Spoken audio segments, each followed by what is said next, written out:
नमस्कार मित्रमैत्रिणींनो, आपण मकर राशीच्या खूप स्ट्रिक्ट माणसाकडून आता दुसऱ्या शनिप्रधान, शनीची मूल त्रिकोण रास अशा आपण रसिक माणसाकडे जाऊया. आणि रसिकतेच्या जोडीला हा आध्यात्मिक पण आहे. कुंभ रास ही अध्यात्माची रास आहे. कारण काय, एक तर ती मित्रमंडळींची रास तर आहेच, पण ती मीन राशीच्या जस्ट एकच स्थान मागची आहे. मीन राशी आध्यात्मिक आहे, आत्म्याची ओळख आहे, आनंद देणारी आहे, आनंद कसा बघायचा हे सांगणारी आहे. मग या आनंदाकडे जाण्यासाठी आधी सांगीतिक गोष्टींमधनं आणि मित्रमैत्रिणींच्या मधनं आपण पुढे जाऊया. कुंभरास बघूया. कुंभरास जी आहे ही शनीची मूल त्रिकोण रास, राहूची मूल त्रिकोण रास, हर्षलाची मूल त्रिकोण रास आणि ही एकादश स्थान आहे. म्हणजे आपली जी निसर्ग कुंडली आहे तिच्या एकादश स्थानामधली ही रास आहे. आणि ह्या एकादश स्थानामधली रास नेटवर्क सर्कलची रास, पण हिचं जे काय म्हणायचं कारकत्व किंवा स्वभाव जो आपण बघूया तर ही रास आहे कामत्रिकोणामधली. कामत्रिकोण म्हणजे इच्छा, आकांक्षा, महत्वाकांक्षा, जे कृष्णाने गीतेमध्ये सांगितलं की माणसाच्या दुःखाचं मूळ कशात आहे तर इच्छांमध्ये आहे. माणसाच्या इच्छा या न संपणाऱ्या आहेत. त्या इच्छा पुढे महत्वाकांक्षा होतात आणि मग त्या पुऱ्या झाल्या नाहीत. कारण माणूस इच्छा करायचं बंद कधी करतो? कधीच नाही हो. कारण त्याला तो मरणार कधी हे माहिती नाही आहे. मरणार हे माहिती आहे पण कधी हे माहिती नाही आहे. त्यामुळे अनिर्बंध इच्छा करतच राहतो माणूस. आणि मग त्या इच्छा कुठल्या तरी अपुऱ्या राहतात, मनातल्या बोलायच्या राहिल्या त्याही अपुऱ्या राहतात आणि मग परत माणूस सांख्य योगामुळे जन्म घेतो. तर ह्या कुंभ राशीचं काम काय आहे? ही कामत्रिकोणामधली रास आहे. ही इच्छा, आकांक्षा, महत्वाकांक्षा याचीच रास आहे. पण याच्यासाठी ज्ञान घेणं आवश्यक आहे. हे या मिथुन, तुळ, कुंभ राशींमध्ये मुख्य त्यांचं कारण आहे इच्छांचं, की त्या ज्ञानासाठी हपापलेल्या असतात. आणि या कुंभ राशीमध्ये त्याचं चिन्ह असं आहे, पाण्याने अर्धा भरलेला घडा. त्यामुळे ह्या राशीची माणसं आयुष्यभर शिकत राहतात. शिक्षण घेण्याची लालसा त्यांची कमी होत नाही. आता ह्या लोकांचं जे वैशिष्ट्य आहे ही कामत्रिकोणातली आणि नेटवर्क सर्कलची म्हणजे मित्रमैत्रिणींची रास आहे. त्याच्यामुळे माणसाच्या स्वभावाचं निरीक्षण करणं, त्यावर अंदाज बांधणं यावर ते सतत त्यामुळे विद्यार्थी असतात. तरुण वयात ते थोडे लाजाळू असतात. अगदी वेगळे युनिक काम करताना बचावाचं धोरण असतं आणि थोडी एकटेपणाची भावना असते. आता असं लक्षात घ्या की मिथुन आणि तूळ ह्या दोन कामत्रिकोणाच्या एंटरटेनमेंटच्या राशी आहेत. या अनुदित गोलार्धामध्ये म्हणजे प्रपंचामध्ये आहेत. आणि कुंभ रास ही एकटीच उदित गोलार्धामध्ये संपूर्ण आहे. ही इच्छा, आकांक्षा, महत्वाकांक्षांच्या पूर्तीसाठी आणि त्याच्यामधून लाभ मिळवणारी आहे. ही लाभ असंच या स्थानाचं नाव आहे. हे कशाचं स्थान आहे तर कर्मस्थान जे आहे, दशमस्थान, हे शनीचं आहे. आणि त्या कर्मातून मिळणारा लाभ म्हणजे कर्माचं धनस्थान हे लाभस्थान आहे. त्यामुळे तुम्हाला तुमच्या सर्व आयुष्यभरातल्या कर्मातून मिळणारे लाभ, टँजिबल, इनटँजिबल, म्हणजे भावनिक किंवा असे अध्यारूत असलेले किंवा प्रत्यक्ष हातात मिळणारे सगळे इथे आहेत. पण एवढा सगळा प्रवास करून माणूस कुंभ राशीकडे आला पत्रिकेच्या अभ्यासामध्ये की याच्या पुढची रास कुठली आहे? मीन. जिथे संपला तुमचा सांख्ययोगाचा प्रवास परत सुरू होणार का नाही याच्यासाठी आपल्या आत्मिक आनंदाकडे तुम्ही जाता का नाही हे ठरवणारं ते स्थान आहे. त्याच्यामुळे व्ययस्थानाच्या जस्ट एक पायरी मागचं हे स्थान असल्यामुळे हे पण स्पिरिच्युअलिटी दाखवणारं स्थान आहे. वाढत्या वयाबरोबर माणसाच्या गरजा संपत नाहीत हे नक्की आहे. पण जेव्हा तुम्ही ॲस्ट्रॉलॉजीचा अभ्यास करताय तेव्हा तुम्हाला कळतं की आपल्याला त्या काबूत ठेवता यायला पाहिजेत. कुंभ रास त्याचीच रास आहे. ह्यांना या गरजा काबूत ठेवता येतात कारण हे स्थान इनटँजिबल लाभाचं पण आहे, म्हणजे आत्मिक समाधान मिळवणारं पण आहे. आत्मिक समाधान मिळवायचं आहे म्हणजे मटेरियल लाईफमध्ये काही फार गरज नाही, म्हणून यांना आपल्या गरजा काबूत ठेवता येतात. स्वातंत्र्य यांना महत्त्वाचं असतं, कुटुंबियांबद्दल अभिमान असतो, दुसऱ्याचे मन समजून घेतात आणि स्वतः मात्र त्या सगळ्यांच्या जगात सुपिरियर असलं पाहिजे असं त्यांना वाटतं. दुसऱ्याविषयीची अनुकंपा हे त्यांच्या जीवनाचं तत्वज्ञान आहे. जो मकर राशीचा शनी आहे हा कर्मप्रधान आहे. ह्या कर्मामध्ये लाभाचा संबंध नाही आहे. हा अर्थत्रिकोण आहे आणि हा कर्माचा कारक शनी आहे. पण जेव्हा या सगळ्यांचं व्यक्तिमत्व ही कुंभ राशीची माणसं मान्य करतात आणि कुणाकडे काय कमी आहे, कुणाला कशाची गरज आहे, कुणाला हे काय का मिळालं नाही असे प्रश्न त्यांना पडतात आणि दुसऱ्याविषयीची अनुकंपा त्यांची असते. त्यांना समानता हवी असते. दुसऱ्यांच्या हक्कासाठीही हे भांडतात. यांना स्वतःचा अभिमान असतो, पण हा रवी नाही, हा शनी आहे, मूल त्रिकोण आहे शनीचा. त्यामुळे दुसऱ्यांच्या ॲक्सेप्टन्ससाठी ते फार त्रास घेत नाहीत. धार्मिक, कल्पक, गंभीर स्वभावाचे, दयाळू आणि मदतनीस. सहजपणे कोणाशी यांची मैत्री होत नाही बरं का, कारण हे नेटवर्क सर्कल जरी असलं ना तरी ही शनीची मूल त्रिकोण राशी आहे. शनी हा काय मैत्री करणारा ग्रह नाही आहे, हा तपासून बघणार आहे. त्याच्यामुळे सहज मैत्री होत नाही. पण ज्यांच्याशी सिलेक्टेड लोकांची मैत्री असते कुंभ राशीच्या लोकांशी, कारण हा शनी आहे लिमिटेशन्स, आणि जेव्हा त्याची मैत्री होते त्या मैत्रीत ते कायम असतात आणि हे मित्रांवर प्रेम करतात. कारण ही रास लाभस्थानातली, त्याच्या समोर सिंह रास आहे जी प्रेमाची रास आहे. त्यामुळे यांचं मित्रांवर प्रेम असतं. बघा कसं समोरच्या राशीचा इम्पॅक्ट दिसतो, हे सगळीकडे दिसतं. हे भावना प्रधान आहेत. दुसऱ्याचे दोष ह्यांना दिसत नाहीत, कारण मैत्रीच्या स्थानातली ही रास असल्यामुळे सगळ्या गुणदोषांसकट मित्र केलेलं असतं. अनेक प्रकारे यांना पैसा मिळतो. लाभस्थानामध्ये जेवढे ग्रह तेवढ्या प्रकारे पैसा मिळतो, कारण हे लाभाचंच स्थान आहे. पण हे उपचय आणि त्रिषडाय स्थान आहे, हे शुभ स्थान नाही. का नाही शुभ स्थान याचा विचार केला तर कळतं की हे उदित गोलार्धामधलं स्थान आहे. अनुदित गोलार्धातलं पंचम स्थान हे इन्व्हेस्टमेंटचं स्थान आहे, पैसा वाढवण्याचं स्थान आहे. पण लाभस्थान हे जे उदित गोलार्धातलं स्थान आहे, इथे फक्त पैशाच्या लाभाचा विचार ही कुंभरास करत नाही. कुंभ राशीला तिचं मानसिक समाधान, आत्मिक आनंद हा जास्त महत्त्वाचा असतो. म्हणून ही शनीची मूल त्रिकोण रास आहे. हे वयाने मोठे दिसत नाहीत. आपल्या रोजच्या आयुष्यात बघायला गेलं तर ही शनीची, राहूची, हर्षलाची मूल त्रिकोण रास आहे. राहू हा न दिसणारा ग्रह आहे, हर्षल हा स्फोटक ग्रह आहे. पण इथला राहू हा पंचमस्थान या शिक्षणाच्या स्थानाकडे बघतो लाभातून. त्याच्यामुळे ह्या राहूच्या मूल त्रिकोण राशीचं नातं शिक्षणाशी आहे आणि महत्वाकांक्षा आहे तर शिक्षणाचं आहेच. त्यामुळे हे कायम रिसर्चमध्ये असतात. महत्वाकांक्षी आहे ही रास. आता याचं नक्षत्रांची सुरुवात झाली. धनिष्ठाची पहिली 2 चरण आपण मकर राशीत पाहिले. आता हे पुढचे जे 2 चरण आहेत हे कुंभ राशीमध्ये येतात, 3रा आणि 4था चरण. या धनिष्ठा नक्षत्राचं चिन्ह आपण पाहिलंय बासरी, मृदंग, म्हणजे जिथे हवेतून नाद निर्माण होतो. यांना शास्त्रीय संगीताची चांगली जाण असते. या धनिष्ठाचा स्वामी आहे मंगळ, त्यामुळे लीडरशिप आहे. शनी आणि मंगळ हे एकत्र झाले, शनीची रास आणि मंगळाचं नक्षत्र. हार्डवर्क इथे पण आहे. दयाळू, खंबीर, मदतनीस असतात. हे भांडण विसरत नाहीत. पण म्हणजे ही जरी नेटवर्क सर्कलची रास असली ना तरी इथलं कुंभेतलं धनिष्ठा नक्षत्र हे मंगळाचं नक्षत्र आहे आणि मंगळासाठी मकर रास दशमातली आहे. त्यामुळे दशमातल्या राशीतल्या मंगळाचं नक्षत्र हे इथे उच्चीचा मंगळ असतो, त्याच्यासाठी ते चांगलं आहे दुपारी 12 ते 2च्या स्थानातलं. पण लाभस्थानामध्ये मंगळ हा काही कायम मैत्रीत राहणारा ग्रह नाही.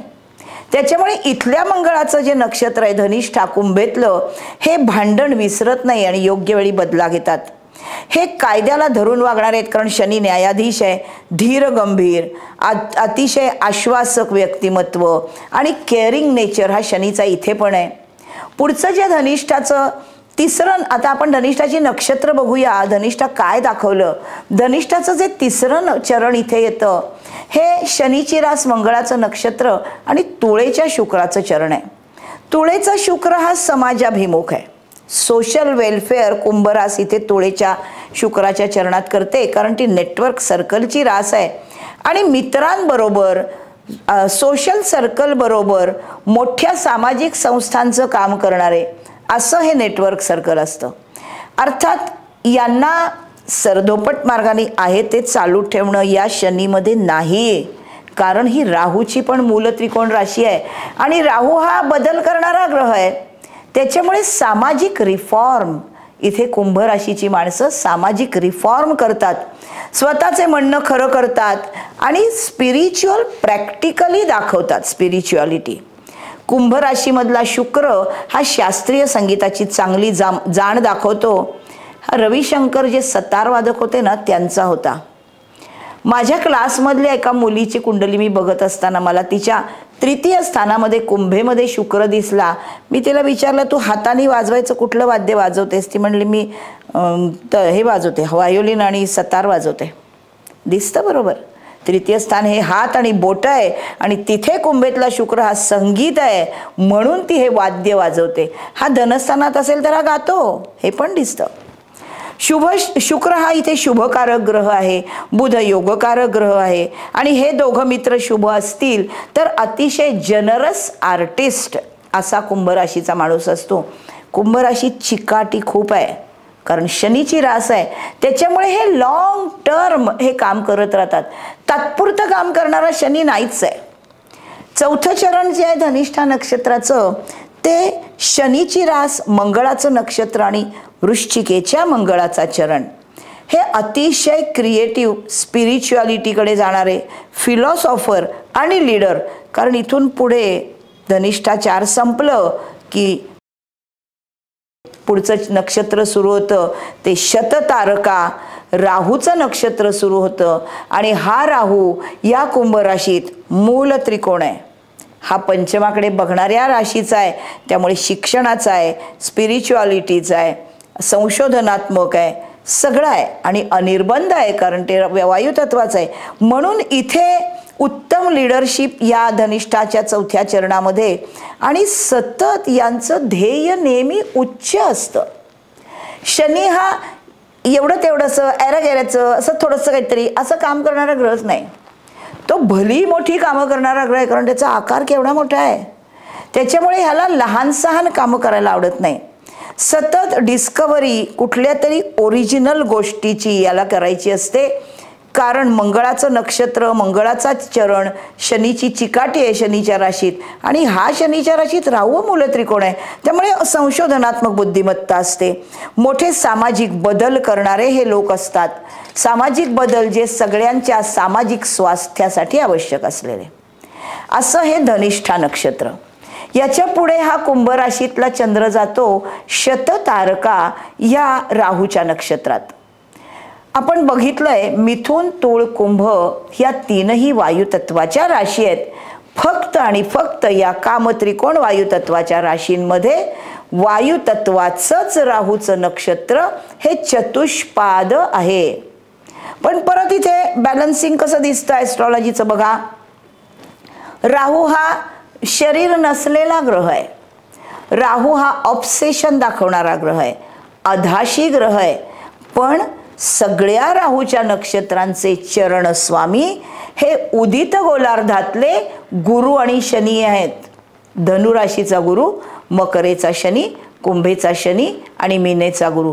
म्हणजे परत हे काय दाखवतात, कितीही ऑब्सेशन आयुष्यामध्ये माणसाकडे असेल, कितीही माणसाला हाव असेल, तरी माणसाने कुठं गेलं पाहिजे, अंतिम सत्य. जे अंतिम सत्य त्याला स्पिरिच्युअलिटीमधून आत्मिक आनंद देईल हेच राहू दाखवतो. त्यामुळे शततारका नक्षत्राचे 4ही चरण हे गुरु शनी, शनी गुरु आहेत. हा एक वेगळा दृष्टिकोन मी देते, कारण मला तो पटलाय की राहूची सगळी नक्षत्र घेतली त्याचे चरण स्वामी हे आहेत, पण कुंभ रास ही राहूची मूल त्रिकोण रास आहे, शनीची मूल त्रिकोण रास आहे. शनीचं आणि राहूचं पर्स्पेक्टिव्ह भिन्न असलं तरी कुंडलीमध्ये राहू जर कुंडलीच्या स्थानात शनीच्या आधी राहूचं स्थान असेल तर ऑब्सेशन संपलं की सुरू होणारा क्रम कशाचा आहे? कर्माचा, आणि कर्मामधून मिळणाऱ्या आत्मिक समाधानाच्या लाभाचा. त्यामुळे ज्यांच्या कुंडलीत शनीच्या आधी राहू असतो या स्पिरिच्युअलिटीकडे जातातच. त्यातनं तो जर अनुदित गोलार्धापेक्षा उदित गोलार्धामध्ये असेल शनी, तर ही माणसं नक्की आत्मिक समाधानाकडे, स्पिरिच्युअलिटीकडे जातात. कुंभ राशी त्याचीच रास आहे. पटतंय ना? समाजातली विषमता, निरक्षरता, छोट्या सर्व्हिससाठी खूप लोकांची चाललेली ओढाताण, यासाठी काहीतरी केलं पाहिजे. खालच्या थरातल्या लोकांशी जवळीक साधून त्यांच्या दुःखावर फुंकर घातली पाहिजे. स्वतःसाठी काहीही नको, जगाच्या कल्याणात संतांच्या विभूती अशी स्टँडर्ड्स ठरवणारे हे शततारका नक्षत्राचे लोक आहेत. शततारका नक्षत्राचं चिन्ह आहे 100 स्टार्सचं सर्कल. हे 100 डॉक्टर्स आहेत अशी कल्पना आहे. त्याच्यामुळे हिलिंगचं नॉलेज कसं असतं? हिलिंगचं नॉलेज काय येतं या शनीच्या राशीला? कारण राहू हा मूलत्रिकोण आहे इथे. हा काही ना काहीतरी स्पिरिच्युअलिटीकडे जाण्यासाठी अशा गोष्टी शोधतो ज्यांनी तळागाळातल्यांच्या दुःखावर फुंकर घालणं, किंवा ज्यांना खरंच गरज आहे, त्यांना काही मिळालं नाही, त्यांना ते मिळवून देण्यासाठी झटणं, ह्या शनीच्या चतुर्थ श्रेणी कर्मचाऱ्यांच्यासाठी करणाऱ्या सेवेचं ही रास आहे. पाण्यातल्या गोष्टींची साठी काम करणारं हे नक्षत्र आहे. कारण या शततारका नक्षत्राची देवता आहे वरुण. वरुण म्हणजे पाणी, पाण्याची इंद्र त्याची देवता आहे. अर्थातच पाणी आलं म्हणजे भावना आली. भावनात्मकतेमध्ये ओलावा असतो. कर्क राशीमध्ये भावनेचा ओलावा आहे. कर्क रास चंद्राची रास आहे. चंद्र हा जलाचा कारक आहे, म्हणजे भावनेमध्ये जल आलं की नाही, हे साधं लॉजिक आहे. आणि त्याच्यामुळे काळजांवर फुंकर घालणारं हे नक्षत्र आहे. अतिशय बुद्धिमान आणि हे स्पिरिच्युअलिटीकडे जाणारं असल्यामुळे, राहू याचा मूलत्रिकोण असल्यामुळे हे इंट्युइटिव्ह असलेली पॉवर आहे यांच्याकडे खूप जास्त. आणि अतिशय शिस्तीने दुसऱ्याच्या सेवेसाठी काम करणारा शनी आहे. कारण शनी म्हणजे सेवा. चांगली मेमरी असते आणि लाभस्थानाची ही रास असल्यामुळे इथे बँकांमध्ये काम करणारे तत्वज्ञानी लोक हे सगळं आहे. धीट असतात आणि कायद्यामध्ये हे उच्चपदी असतात. कारण शनी हा न्यायाधीश आहे आणि ही शनीची पण मूल त्रिकोण राशी आहे. हे शत्रूला नामोहरम करतात, इंडिपेंडंट असतात. त्यामुळे आता ही जी रास आहे कुंभ रास, याच्या समोरची रास आहे सिंह रास. सिंह राशीची लोक जी असतात ही स्वतंत्र वृत्तीची असतात, इंडिपेंडंट असतात. दुसऱ्याची मर्जी संपादन करण्याची त्यांना काही कारण नाही. ती राजाची रास आहे. त्यामुळे यांच्यावर वरिष्ठांची मर्जी नसते. तशीच कुंभ राशीवर पण नसते. समोरचीच रास आहे. हे स्वतःच्या मताने वागणारे आहेत, हे स्वतःच्या मताने कष्ट करणारे आहेत, हे स्वतः उच्च पदस्थ आहेत. मकर राशीची उच्च पदस्थ माणसं ही वरच्या लोकांशी आदराने बोलतात. ती सहकाऱ्यांशी पण जमवून घेतात. कारण ती कर्माची रास आहे, ती अर्थ त्रिकोणातली रास आहे. ही काम त्रिकोणातली आहे, ज्ञानासाठी झटणारी आहे. शनीची आणि राहूची मूल त्रिकोण राशी आहे. आणि त्याशिवाय ही स्वतंत्र वृत्तीची राशी आहे. आणि त्याच्यामुळे यांचं वरिष्ठांशी पटत नाही. शत्रूला नामोहरम करणारे स्वतंत्र वृत्तीचे आहेत. नोकरीमध्ये यांना नाईलाजाने ॲडजस्ट करावं लागतं. राहूची मूल त्रिकोण असल्यामुळे टेक्निकल गोष्टींमध्ये उत्तम, एअर एव्हिएशनमध्ये उत्तम, इलेक्ट्रिकल गोष्टी, Xerox machine, radar technology, photography, drugs, recycling अशी काहीतरी ऑफबीट क्षेत्र ही कुंभ राशीची आहेत. या कुंभ राशीच्या नक्षत्रातला राहू जो आहे हा आसपासच्या लोकांच्या मनावर ताबा मिळवणारी ही रास आहे. हे अतिशय सिस्टमॅटिक काम करतात.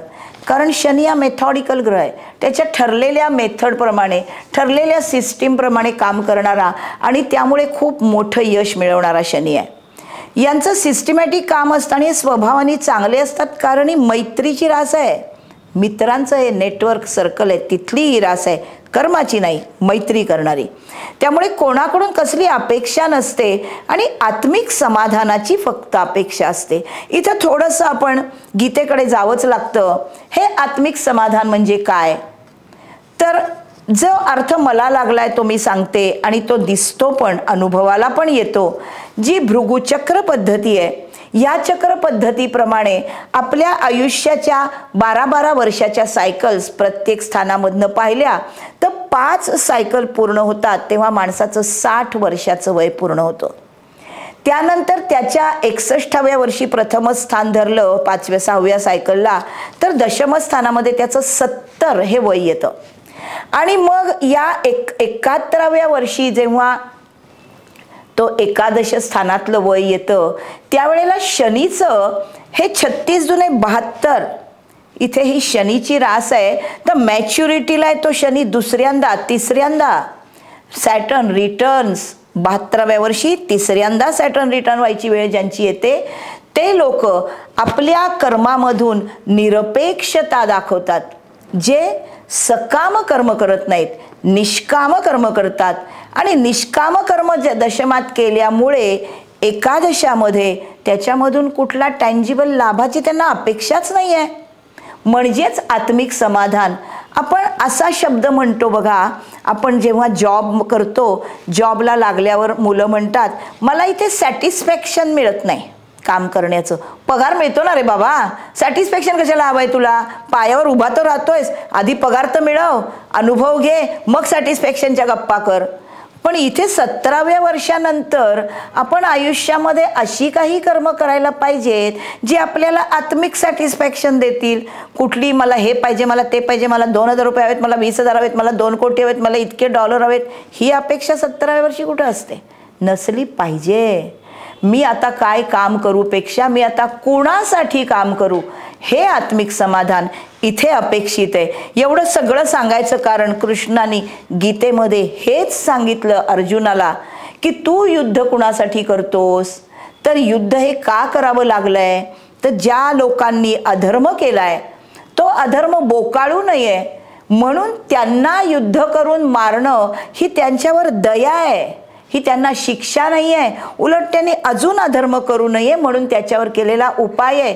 आणि त्याच्यासाठी तू काम करणार आहेस असं तुला वाटतंय, हे पहिलं चुकीचं आहे. हे तुझ्या हातून करून घेते नियती. तुझा हेतू त्यांना मारणं हा नाही आहे. तुझा हेतू काय आहे, धर्माची संस्थापना. यदा यदा ही धर्मस्य, हा श्लोक का सांगितलाय कृष्णाने की जेव्हा हा अधर्म बोकाळतो तेव्हा या सगळ्यातून जगाला बाहेर काढण्यासाठी मी जन्म घेतो. आणि हा जन्म मी घेताना नेहमी आध्यात्मिकतेकडे मी माणसाला नेतो, ज्यातून तो स्वतःच्या इनटँजिबल आत्मिक समाधानाकडे जाईल. ही गीताचं आहे. ॲस्ट्रॉलॉजी म्हणजे वेगळं काहीच नाही. Astrology is nothing but philosophy, हे परत एकदा सिद्ध होतं. आणि म्हणून या सगळ्यांसाठी लोकाभिमुख पण स्वतःची तत्व न सोडताना, कारण स्थिर राशी आहे पण सतत समानतेने सगळ्यांकडे बघणारा, समानतेने सगळ्यांना सगळं देता आलं पाहिजे या विचाराने प्रेरित झालेले उत्तम समाजसेवक या राशीमध्ये असतात. कधी कधी यांच्याबद्दल गैरसमज होतात कारण त्यांचे उत्तुंग विचार, उदात्त हेतू सर्वसामान्य माणसाच्या कसे पचनी पडणार. याच्या मागे खरंच याचा काय बरं विचार आहे हा प्रश्न पडतोच. रतन टाटांसारखं उत्तुंग व्यक्तिमत्व जर आपण पाहू तर आपल्याला कळतं की बॉम्बस्फोटामध्ये ताज हॉटेल एवढं उद्ध्वस्त झालं, ते उद्ध्वस्त झाल्यावरती ते परत एस्टॅब्लिश करणं त्यांना अवघड नक्कीच नव्हतं. पण त्यांनी फक्त तेवढंच केलं का, त्या हॉटेलच्या अनुषंगिक बाहेर वडापाववाले, चहावाले, दाबेलीवाले, अमके तमके, पॉलिशवाले, हॉटेलमध्ये जाणाऱ्या लोकांना अलाइड सर्व्हिसेस पुरवणारे, जे हॉटेलमध्ये महागाची सर्व्हिस घेणार नाही आहेत, आपल्याकडनं घेतील असं वाटणाऱ्या गिरायकांसाठी बाहेरून सर्व्हिस पुरवणाऱ्या लोकांची पण जी काही छोटी छोटी दुकानं होती, टपऱ्या होत्या, त्याही उद्ध्वस्त झाल्या होत्या. त्यांचं सुद्धा पुनर्वसन रतन टाटांनी केलेलं आहे. या बातम्या आपण वाचल्या आहेत. हा काय असतो, जगाच्या कल्याणात संतांच्या विभूती ही जी उक्ती आहे ती इथं दिसते. ही माणसं ऋषितुल्य संतांसारखी असतात. त्यांचा कुणाकडनंही कसलीही अपेक्षा करण्याचा स्वभावच नसतो आणि म्हणून कुंभ राशीचा शनी हा असा आहे. साधेपणाने राहणारे, खूप बुद्धिमान, बुध हा योगकारक ग्रह, स्वतःचे स्किल दुसऱ्याला कळायलाच पाहिजे अशी त्यांना घाई नाही. हा रवी नाही आहे हो, हा शुक्र पण नाही, हा शनी आहे. त्याच्याकडे काय स्किल आहे त्याला माहीत आहे, ते वापरून तो काम करतो. समोरच्या माणसाला ते कळलं नाही कळलं परिणाम होणारच आहे ना. मग त्यांनी मला मोठं म्हणावं असं मला वाटत नाही, कारण मी रवी नाही, मी शनी आहे. त्याला घाईच नाही आहे. समोर असलेलं आता हे मघा नक्षत्र जे समोर सिंह राशीचं आहे त्यांना तसं नाही आहे. इतरांना आपली हुशारी कळावी म्हणून कळली नाही तरी कुंभ राशीला काही फरक पडत नाही, कारण त्यांनी केलेल्या कामाचं चीज झालेलं आहे आणि त्यांना आत्मिक समाधान मिळालेलं आहे. हे कामाच्या परिणामांवरनं त्यांना दिसतंच आहे. हे खूप बुद्धिमान असतात, कारण राहू हा अतिशय संशोधनात्मक बुद्धिमत्ता असलेला ग्रह यांच्या मूल त्रिकोण आहे. राहू हा सायन्सचा आणि चिकाटीने काम करणारा आणि आमूलाग्र बदल करणारा, कारण राहू म्हणजे बदल. स्वतःच्या तब्येतीकडे मात्र या लोकांचं लक्ष नसतं फारसं, कारण ते प्रचंड कामात असतात सतत. आणि प्रश्न सोडवणारं हे नक्षत्र आहे. हे 100 डॉक्टर्स आहेत, त्याच्यामुळे हिलिंग करण्याचं हे नक्षत्र आहे. हे वरुण देवता असल्यामुळे जलकारक म्हणून त्यांच्यामध्ये भावनेचा ओलावा आहे.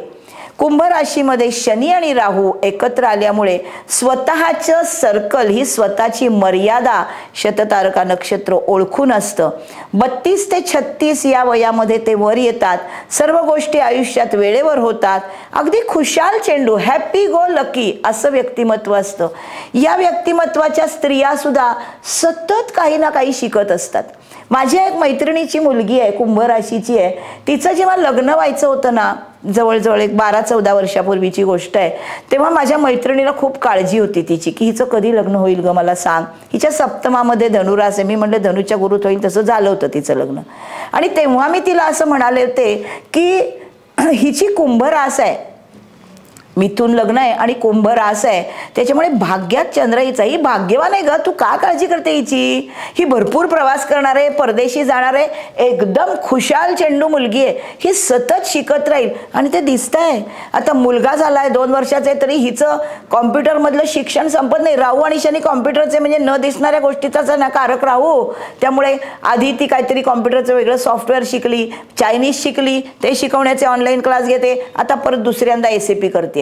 वय वर्ष 36-38 झालं तरी हिचं शिक्षण संपलंच नाहीये आणि मस्त मजेत आहे ती. तिला कसलंही टेन्शन येत नाही. आता माझ्या मैत्रिणीला पटलं, बरोबर आहे ग, कुंभरास खरोखरच हॅपी गो लकी असते. शनीची असून सुद्धा आनंद मिळवणारी रास आहे. का? कारण आत्मिक आनंदाचं हे स्थान आहे, म्हणून तशी असतात ही माणसं. ह्याचा जो शततारका नक्षत्राचा पहिला जो चरण आहे हा शनीची रास, राहूचं नक्षत्र आणि धनु राशीचा गुरु आहे. सर्व राहूच्या नक्षत्रांचे चरण स्वामी ओळीनी 9, 10, 11, 12 या उदित गोलार्धातल्या ग्रहांचेच स्वामी आहेत. इथून काय दिसतं? राहू आध्यात्मिकतेकडेच नेतो. राहू हा राक्षस आहे, मातंग जातीचा ग्रह आहे, तो ऑब्सेसिव्ह आहे, आधाशी आहे, अचानक परिणाम देणार आहे. शनिवत राहू असल्यामुळे अचानक दिलेले परिणाम लॉंग टर्म वाहून देणार आहे. हे सगळं बरोबर आहे, पण ज्यांच्या कुंडलीमध्ये शनीच्या आधी राहू असतो त्यांच्या कुंडलीमध्ये आणि जर कुंभ रास असेल तर हे राहूचं शततारका नक्षत्र हे अतिशय उत्तम आहे आध्यात्मिक प्रगतीसाठी. स्वतः बरोबर गोष्टी वाहून नेणारं हे नक्षत्र, कारण वायुतत्वाचं आहे. आशावादी, परोपकारी, जात्याच लीडर आणि गुरु हा इथे धनुराशीचा गुरु हा चरण स्वामी आहे. आपण बघितलंय राशीच्या मंदिरामध्ये राशी स्वामी मंदिराचं द्वार, नक्षत्र स्वामी नक्षत्राचं द्वार, चरण स्वामी हा गर्भगृहातला देव आहे. जेव्हा गर्भगृहाचं दार नक्षत्र स्वामी आहे तेव्हा गर्भगृहातला देव हा चरण स्वामी आहे, जो आपण आत्म्याची कुंडली किंवा सूक्ष्म कुंडली म्हणून नवमांशामध्ये घेतो. हा नवमांश आहे आतला देव हा, त्याच्यामुळे तो सगळ्यात महत्त्वाचा आहे. म्हणून इथे धनुराशीच्या गुरुचं हे चरण आहे. अतिशय हाय स्किल्ड, एक्सपर्ट, चांगले टीचर्स असतात, कारण गुरु हा मुळात अध्यापक आहे. सायंटिफिक इन्फॉर्मेशन आत्मसात करायला आणि त्यामधून इतरांना ती शिकवायला हे नेहमी उत्सुक असतात. जे शिकतात तीच त्यांच्या वागण्याची फिलॉसॉफी असते. हे फार महत्त्वाचं आहे. ही कुंभ रास जी आहे ही कायम परोपकारी रास आहे.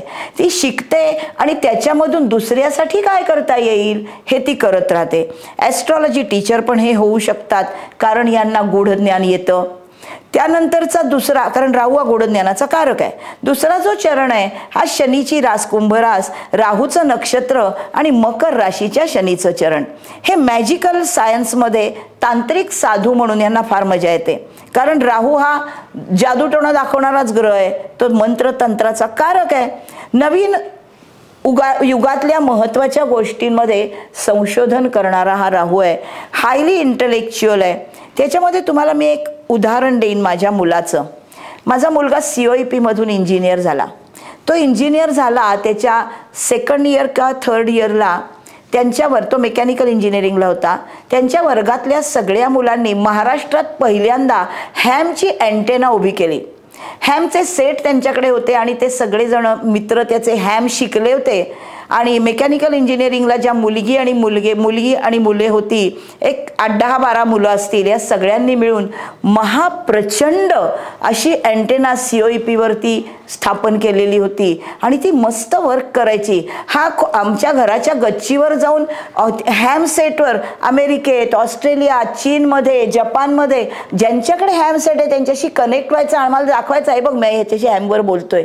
ही जी टेक्नॉलॉजी आहे ही राहूची आहे. ही गोष्ट मी त्यानंतर कुठेही ऐकली नाही.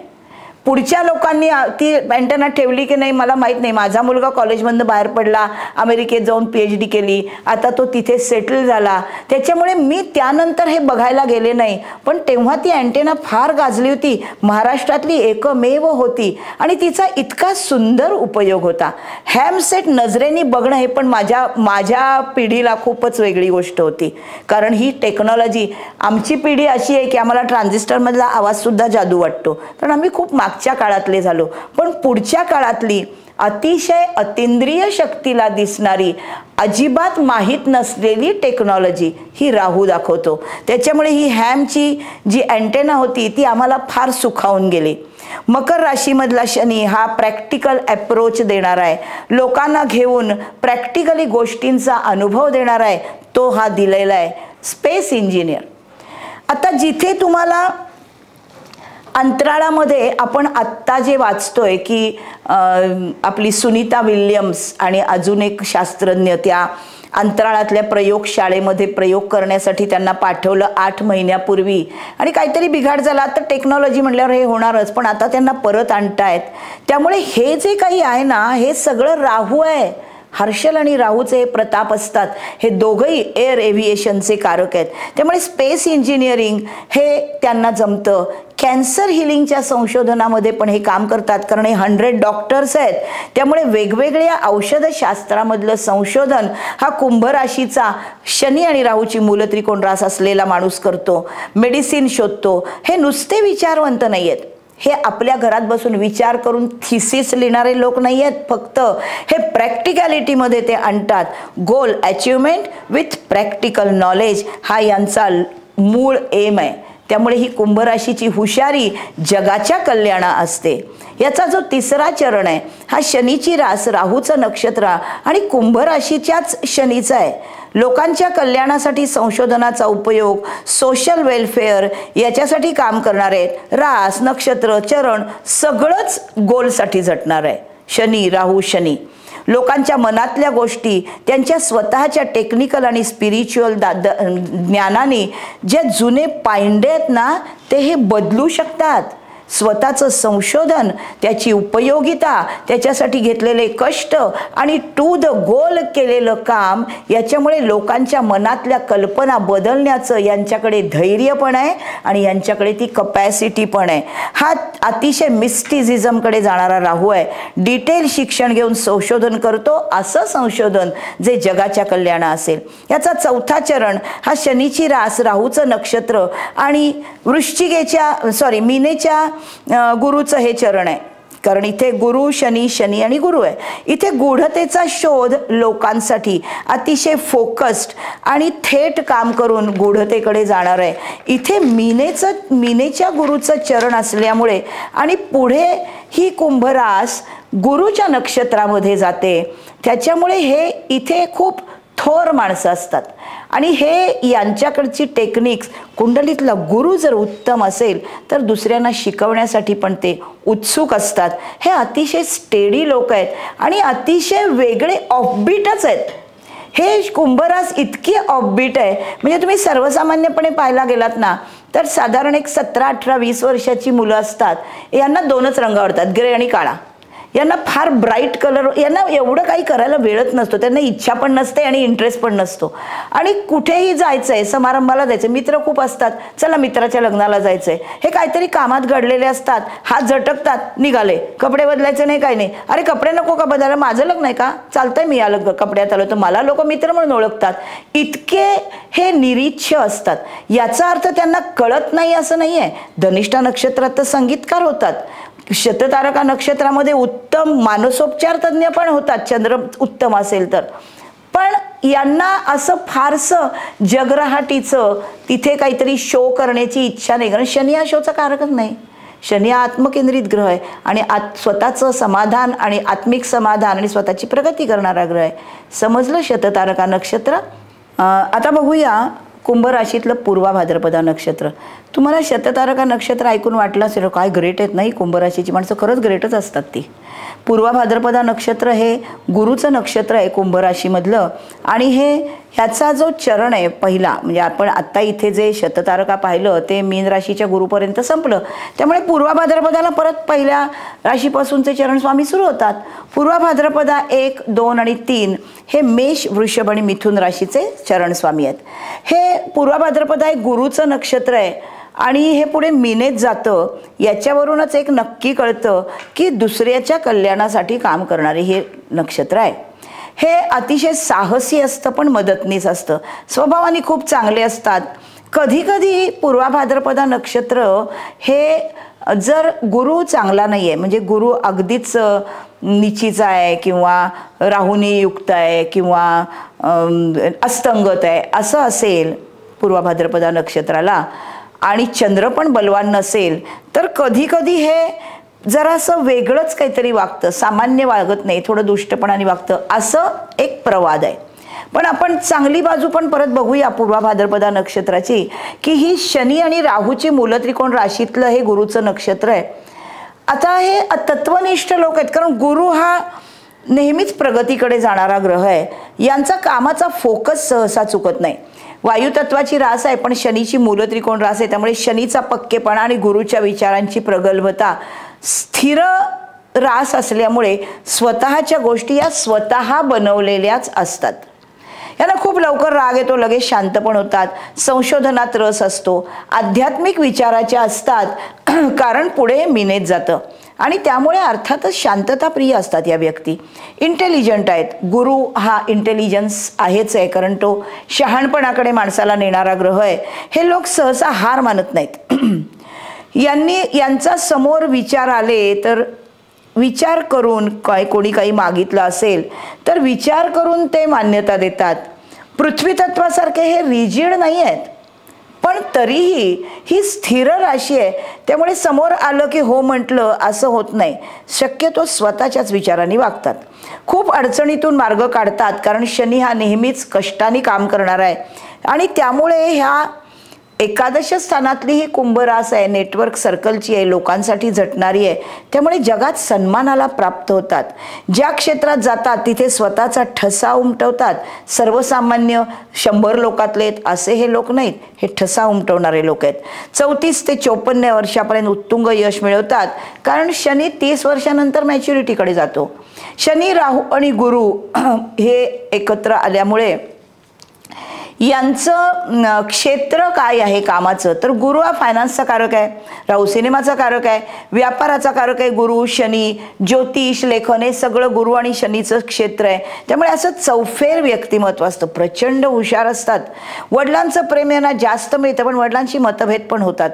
पुरुषांना स्त्रिया बॉस मिळतात. अर्थात ही गोष्ट आता नवीन राहिलेली नाही आहे, पण असं प्रॉमिनंटली दिसतं. कुंभ रास ही जी आहे ही एकादश स्थानातली रास आहे, त्यामुळे उजवा कान आणि घोटे आणि एकूणच संधी म्हणजे सांधे, सांध्यांवर पडणारी रास आहे. त्यामुळे या लोकांनी संधिवातापासून जपलं पाहिजे. राहूच्या शुभतेप्रमाणे तंत्रमंत्रावर यांचा विश्वास असतो, कारण राहू हा तंत्रशास्त्राचा कारक आहे. यांचा विश्वास पण तसेच असतात तंत्रमंत्रावर. जर राहू चांगला असेल तर त्यातलं ज्ञान त्याला दाखवतो तो कुंभ राशीला. आम्रवृक्ष यांचा आराध्य वृक्ष आहे. इथे जाता जाता एक सांगते की प्रत्येक जे नक्षत्र आहे या नक्षत्रासाठी एक आराध्य वृक्ष आहे. याचं कारण काय आहे तर प्रत्येक माणसाचं शरीर हे पंचमहाभूताचं बनलेलं आहे आणि आपल्या शरीरामध्ये पंचमहाभूत आहेत, दुसऱ्याच्या आहेत, सगळ्यांच्या आहेत, समोरचा मागचा पुढचा सगळ्यांचं शरीर त्यानेच बनलेलं आहे. आणि आपल्या शरीरातला जो प्राण आहे तो ब्रह्मदेवाच्या प्राणाचा अंश आहे, ज्याला आपण आत्मा असं म्हणतो. आणि सत्व रज तम या 3 गुणांप्रमाणे माणसाचा दुसऱ्या समोर येणारा स्वभाव दिसतो. आपल्या शरीरामध्ये जेव्हा ही पंचमहाभूत आहेत, जसे ग्रह पण पंचमहाभूताचे आहेत, त्यांना गुरुत्वीय बळ आहे, चुंबकीय बळ आहे, तसं माणसाच्या शरीरामधनं रॅडिएशन्स बाहेर पडतात आणि ही रेडिएशन्स दुसऱ्याच्या पण शरीरातनं आपल्या पण पडतात. तर समोरासमोर आलेल्या व्यक्तींची जी रेडिएशन, ज्याला आपण ऑरा म्हणतो, ज्या देवी देवतांच्या डोक्याच्या मागे प्रकाशाचं वलय दाखवतात त्याला ऑरा म्हणतात, तसं प्रत्येक माणसाला ऑरा असतो. फक्त सात्विकतेचं प्रमाण कमी झाल्यामुळे माणसाच्या डोक्याभोवती वलय दिसत नाही. मग हा जो ऑरा आहे, ही जी रेडिएशन्स आहेत, ही जर एकमेकाला मॅच झाली तर आपल्याला ही व्यक्ती समोरची आवडते. कधी कधी आपल्याला अनोळखी व्यक्तीबाबत पण हा अनुभव येतो की एखादी व्यक्ती आपल्याला अनोळखी आहे पण ती आपल्या समोर आली की आपल्याला ती आवडते, आणि एखादी व्यक्ती लांबून येताना दिसली तरी आपल्याला तिचा राग येतो, तिची ओळख नसताना सुद्धा. हा परिणाम आपल्या रेडिएशन्सच्या एकमेकाशी मॅच अनमॅच होण्याचा असतो. आपल्या नक्षत्राचा एक आराध्य वृक्ष आहे प्रत्येकाच्या नक्षत्राला, आणि त्या आराध्य वृक्षाचा तुम्हाला कसा उपयोग आहे. माझ्या वडिलांचं हे संशोधन होतं वनस्पतीशास्त्रामध्ये की प्रत्येक वनस्पतीला 5 अंग आहेत: मूळ, खोड, पान, फूल आणि फळ. मूळ हे तिची अस्मिता आहे त्या झाडाची, आणि खोड आणि त्याच्यावरची साल ही त्याची त्वचा आहे. आपण शाळेत शिकलोय 2री 3रीत की झाडाचं पान हे झाडाचं नाक आहे, त्यातून ते श्वसन करतं आणि पानाच्या हरितद्रव्याचा आणि सूर्यप्रकाशाचा संबंध आला की त्यातून पान अन्न तयार करतं झाडाचं, आणि ते खोडामार्फत मुळाकडे पाठवतं, मग मुळं ते सगळ्यांना पुरवतात. हे आपण शिकलोय शाळेमध्ये.